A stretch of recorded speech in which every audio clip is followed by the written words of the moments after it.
¿Qué tal, jóvenes? Mi nombre es Asael y hoy vamos a continuar con los temas siguientes de programación orientada a objetos, empezando por el tema de herencia, que es parte de la introducción que tuvimos en la clase anterior. Pues miren, aquí vemos en la parte superior, para resaltar que se trata del padre, una clase representada en UML en la que tenemos el nombre de la clase, los atributos y los métodos.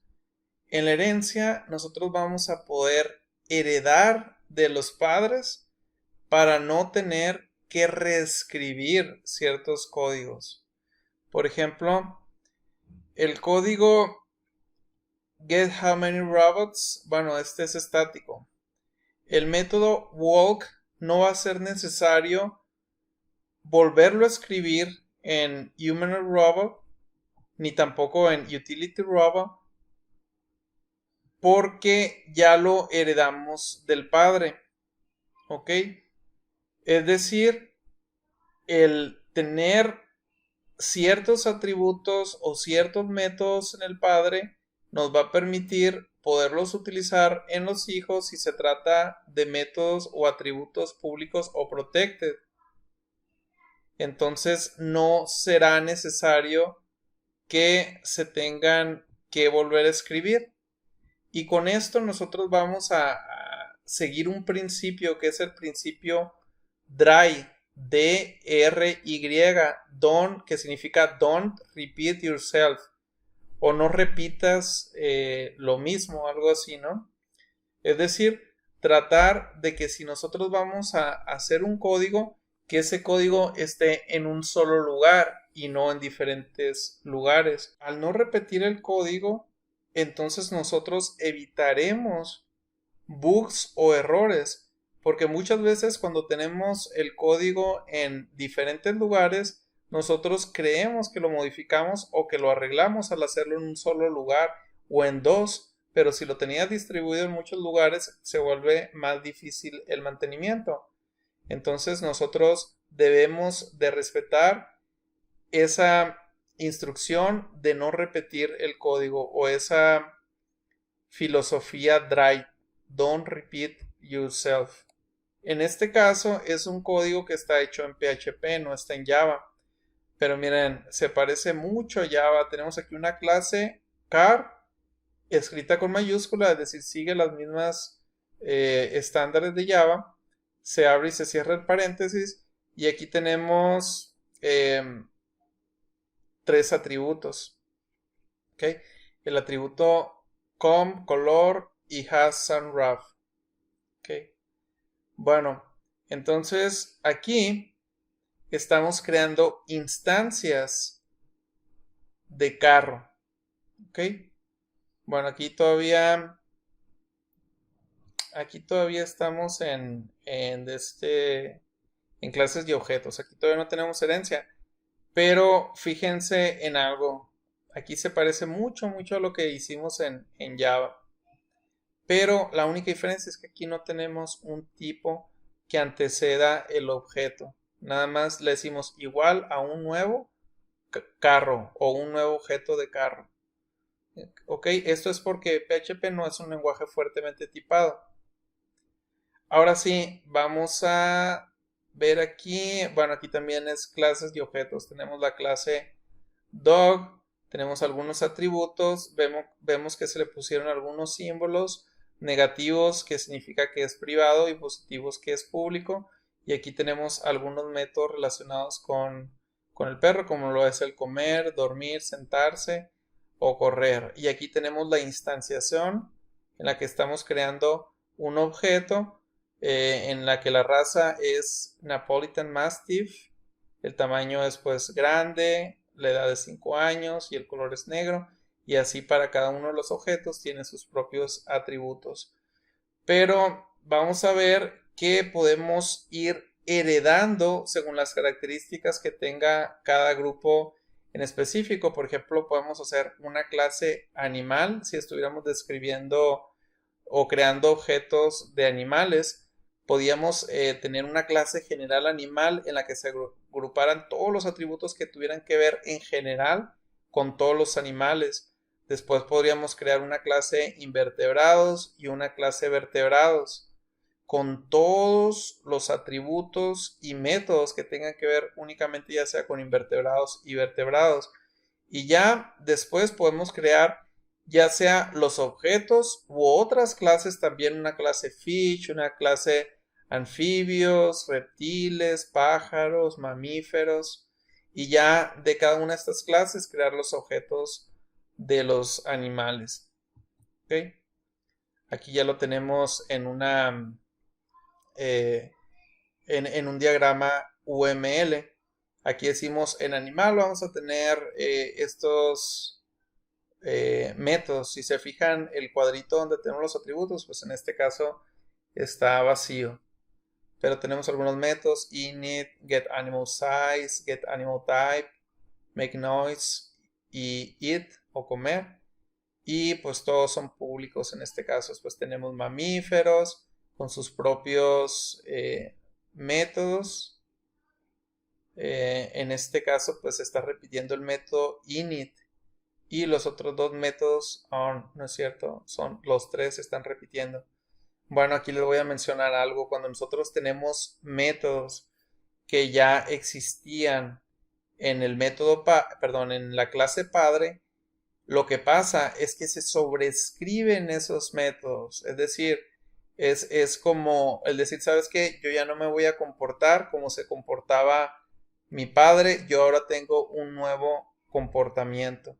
Entonces, en este caso, en lugar de heredar, sobrescribe estos métodos. ¿Ok?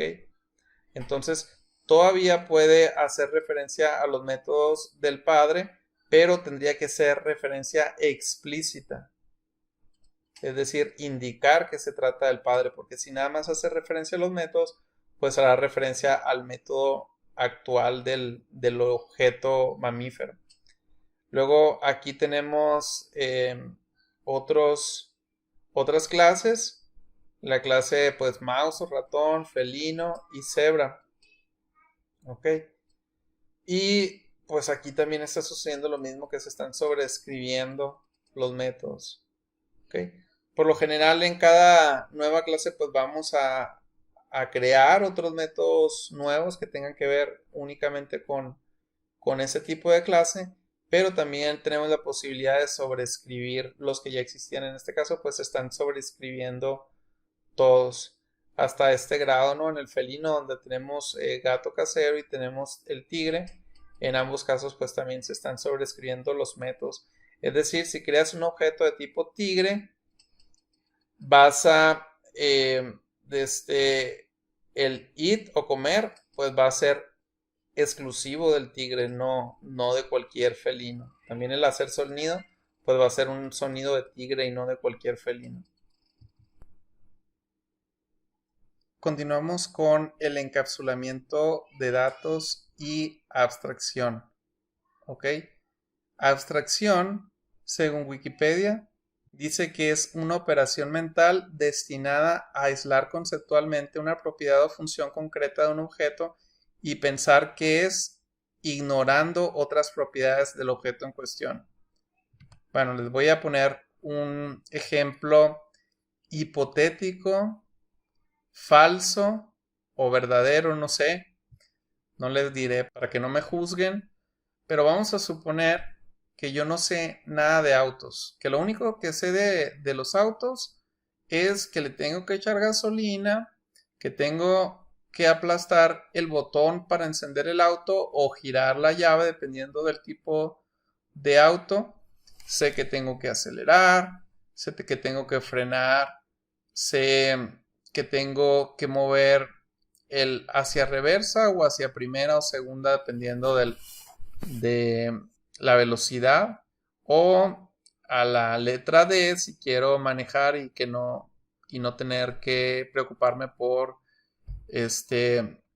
cambios ni nada de eso, ¿ok? Entonces vamos a saber qué es todo lo que yo sé. No sé de bandas, no sé de motores, no sé de otras piezas de automóvil, ¿ok? Pero ese grado de abstracción me funciona. Entonces yo puedo utilizar un automóvil sin necesidad de ir a un curso donde me expliquen todo el mecanismo de ignición que tiene el motor. No necesito que me expliquen cómo funciona el arranque, cómo funcionan los amortiguadores, cómo funciona cada parte individual del automóvil. Yo puedo utilizarlo conociendo muy poco de él.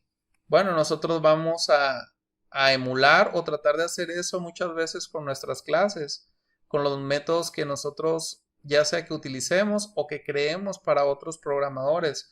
Vamos a darle la facilidad de que puedan utilizarlo aún sin necesidad de tener que entender todas las entrañas del código. ¿Ok? Bueno, en cuanto al encapsulamiento, piensen en las cápsulas. Dibujen mentalmente las cápsulas.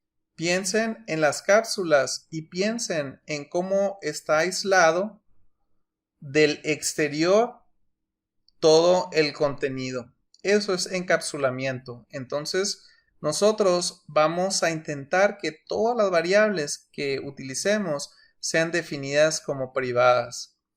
Esto significa que no van a tener acceso desde otras clases a nuestras variables. Y con esto significa también que nosotros podemos controlar desde esa clase el valor que tendrán esas variables. Si una variable tiene un valor incorrecto, entonces el problema puede ser aislado a la clase y no tendremos que estar buscando en un proyecto gigante de miles de clases o cientos de clases o archivos. En otras palabras, nosotros encapsulamos la variable con la clase. El tipo de variable es oculto hacia el mundo exterior, por eso nosotros hacemos la abstracción de datos, porque nosotros estamos tomando el control y el mundo exterior no tiene idea de qué es lo que está pasando, pero está funcionando. Por ejemplo, nosotros podemos cambiar el tipo de nuestro valor del dado, de die value, de nuestro atributo que tiene el valor del dado, a byte, en lugar de entero que sea byte. Decimos, ok, el dado es de 1 a 6, o podríamos modificarlo, pero el byte llega a 256 o 128 si lo manejamos sin signo. Entonces decimos, es suficiente, ok, lo voy a poner en byte, pero el mundo exterior o las otras clases pues no tienen por qué verse afectadas. Sin embargo, si lo tuviéramos como público, probablemente causaríamos problemas en las demás clases que estuvieran haciendo uso directo de este atributo. Bueno, siguiente tema, constructores. Vamos a considerar el siguiente código. Die o dado, objeto de, va a ser igual a new die, es decir, vamos a crear un nuevo dado de tipo dado con nombre de. Este va a ser nuestro objeto de. Después mandamos llamar al método roll die o tirar dado y obtenemos su valor. ¿Ok? Bueno, entonces aquí en esta parte tenemos paréntesis abierto y paréntesis cerrado. Entonces parece que estuviéramos llamando a un método y sí estamos llamando a un método y ese método se llama constructor de la clase. ¿Ok? Bueno, vamos al código para mostrarles algo. Ok, aquí estoy creando el dado, un nuevo dado le estoy diciendo y estoy mandando llamar a un constructor. Miren, aquí hay un método. Entonces voy a ir a la clase die y voy a buscar ese constructor. Lo busco y aquí está. ¿Ok?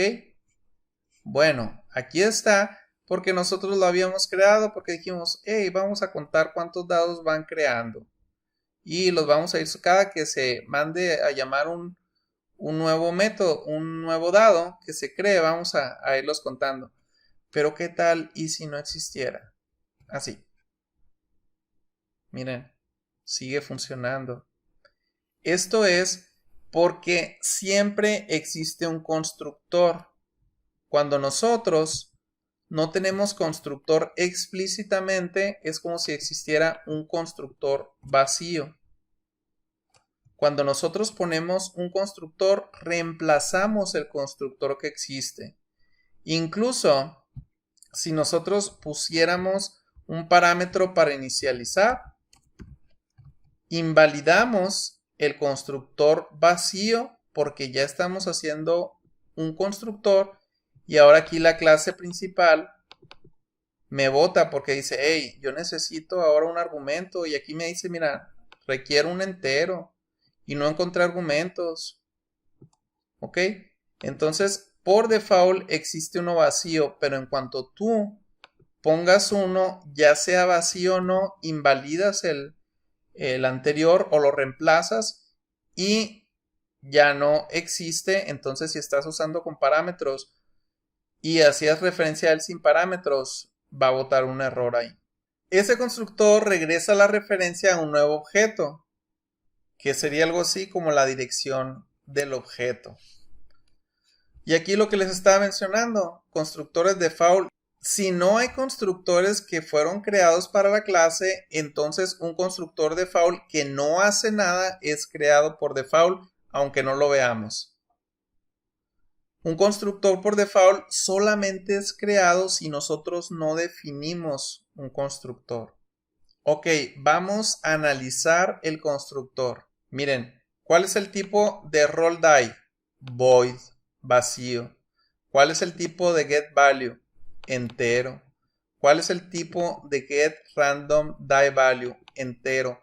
Todos los métodos tienen un tipo excepto el constructor.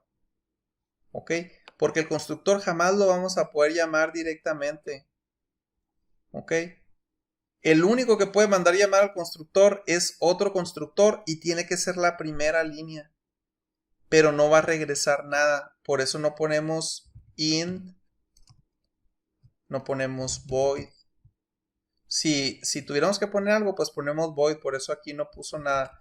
Pero no es necesario. No es necesario porque no tiene tipo. Un método constructor tiene exactamente el mismo nombre que el nombre de la clase. Esto aplica para Java. ¿Ok? Si la clase se llama die, el constructor tiene que llamarse die. En otros lenguajes como PHP no es así. El constructor siempre se va a llamar construct. Entonces, esto aplica para Java, probablemente para alguno que otro lenguaje también. Incluso PHP en PHP 4 era así. Se tiene que poner el nombre de la clase, pero ya no es así. Ellos dijeron, ¿sabes qué? Para saber qué es el constructor, tenemos que ir a ver el nombre de la clase. Y eso puede quitar tiempo, entonces no. Mejor vamos a ponerle a todos los constructores el mismo nombre. Y nosotros en Java pues no tenemos problema porque como es un lenguaje fuertemente tipado, en cuanto vemos que no tiene tipo, sabemos que se trata del constructor, ya no necesitamos ir a ver la clase para saber que se llaman igual. Pero recuerden que también el archivo tiene que tener el mismo nombre, entonces si vemos el método y vemos que el archivo se llama igual, sabemos también que es un constructor. Tenemos diferentes maneras de darnos cuenta que es un constructor. Punto número 3. Los constructores usualmente son públicos, pero no tienen que serlo. Aquí el constructor es público. La mayoría de las veces va a ser público. Yo lo podría hacer privado, pero fíjense qué pasa aquí. Me boto aquí y ahora tengo un error. Dice que no lo puedo crear porque como es privado ya no tengo acceso. De hecho, hacerlo privado sirve para no permitir que se haga una instancia. ¿ok? Entonces hay un patrón de diseño que se llama singleton, que nosotros lo hacemos privado, el constructor, precisamente para eso, para evitar que se hagan instancias a través del constructor. Pero eso es un poquito más avanzado, no lo vamos a ver en esta clase. Punto número 4. Si un método constructor es definido, entonces el constructor de default ya no es creado automáticamente. Los métodos constructores nunca los llamamos directamente. Ellos son llamados cuando nosotros usamos la palabrita new. Y también los podemos llamar desde otro constructor usando la palabra this.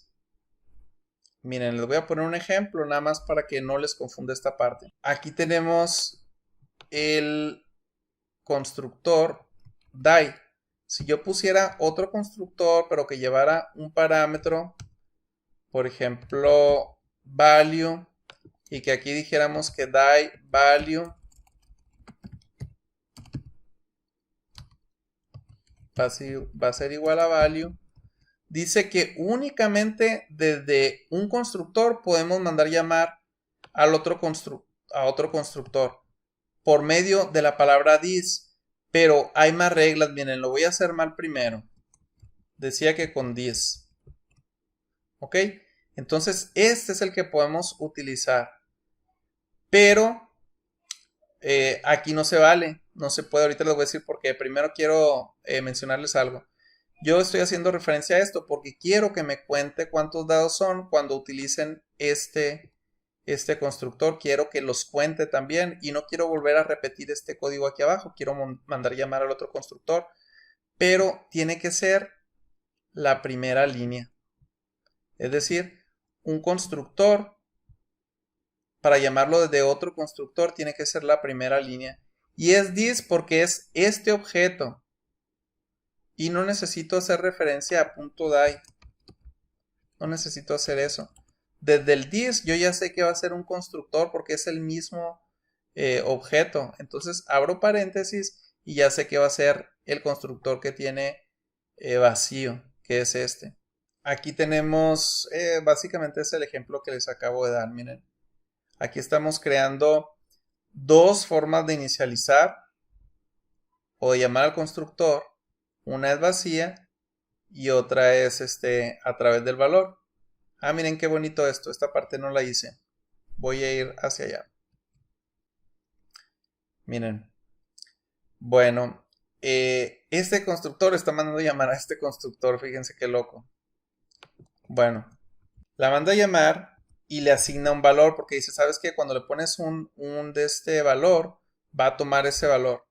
Entonces el valor que va a ponerle es un valor aleatorio. Entonces manda llamar al método. Oh, perdón. Es aquí. Ahí está. Y aquí me brincó. Es este manda llamar a este y este manda llamar a este y así es infinito. Es que como yo lo hice no, o sea, tengo que hacer o este otro. ¿Ok? Porque si uno manda llamar al otro y el otro a su vez manda llamar al anterior y el anterior manda llamar al otro, pasa esto que me está diciendo. Dice, es recursivo. Estás haciendo como que infinito, ¿ok? Entonces, o quitamos este y se soluciona, o quitamos este y se soluciona, ¿ok? Entonces, con perdón, aquí tengo cuántos dados dos veces, ¿eh? Y la razón si yo voy a utilizar es para que me tome en cuenta cuántos dados. Entonces, borro esta parte. O dejo el cuántos dados, pero no lo mando llamar. Así. ¿Ok? Entonces, me gusta más pero le voy a hacer esto. Le voy a decir, ¿sabes qué? Si me mandan una instancia del dado sin valor, yo inmediatamente voy a mandar llamar al otro constructor y le voy a decir que le asigne un valor aleatorio. Pero si me lo crean con un valor, ese valor lo voy a respetar, lo voy a asignar al atributo. ¿Ok? Entonces me voy a ir aquí a la clase principal para mostrarles estas dos formas.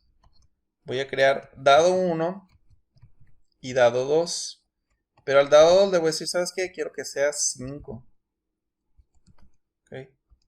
Entonces, fíjense cómo el dado 1 me da un valor aleatorio y el dado 2 me va a estar dando 5 siempre. Aquí está, miren, 6, 5, 2, 6, 4, 4. Aquí hubo un error, ¿qué pasó? Ah, miren, pues sí, estoy mandando llamar get random die value. Es que este ejemplo se los había puesto para los métodos estáticos. De hecho, aquí todavía está subrayado amarillo, miren. Dice accesando el método estático. Es que como me quedé con el código del ejemplo anterior. De hecho, recuerden, por favor recuerden, espero que lo hayan hecho, que este debió haber sido die aquí directamente. Y lo que les había explicado yo anteriormente es que cuando nosotros hacemos esto, no es lo correcto, le estamos dando información incorrecta al programador que está viendo esto, porque él va a pensar que este es un método del objeto, pero en realidad es un método de la clase, es un método estático que simplemente nos deja correrlo aquí también, haciendo una especie de redireccionamiento a la clase die, o sea, la clase que tiene el método estático. Bueno, entonces vamos a quitar todo esto y lo vamos a poner como es, que sería nada más el get value, ¿ok? Get value punto dado 02 punto get value. Y ahora sí, debemos de tener un valor aleatorio y después el 5. Aleatorio 5, aleatorio 5, aleatorio 5, 5, 5, 4, 5, 2, 5, 4, 5, 6, 5, es decir, se mantiene el 5. ¿Ok? Entonces ya tenemos dos formas de inicializar. Dice aquí que podemos tener múltiples constructores, es decir, nosotros ya decidimos en este tener dos.